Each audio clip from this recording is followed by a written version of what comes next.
మా ఆయనకి చేతిలో ఫోన్ నుండి కొంచెం టైం ఉంటే చాలండి ఆన్లైన్లో ఏం పర్చేస్ చేద్దాం, ఏది కొందాము, ఏది తక్కువకు వస్తుందని చెక్ చేస్తూనే ఉంటారనమాట.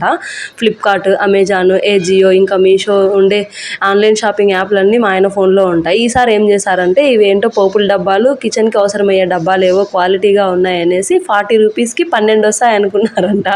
ఇంత చిన్న డబ్బాలో 12 డబ్బాలు ఎలా వచ్చాయబ్బా? మార్నింగ్ చెప్పారు నాకు, ఈరోజు ఒక ఆర్డర్ వస్తుంది తీసుకో, 12 బాక్సులు నీకు వంట రూమ్లో యూజ్ అయ్యేవి, మంచిగా గ్రోసరీస్ అవి ఇవి వేసుకోవచ్చు అని చెప్పారు.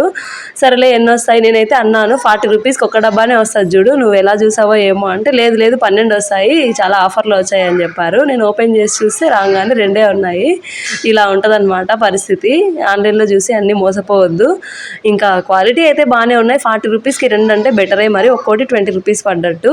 మొత్తానికి మంచి పనే చేశారులేండి. ఇంకా వేసుకునే షూ నుండి తొడుక్కునే అన్నీ కూడా ఆన్లైన్లోనే కొంటారనమాట మా వారు.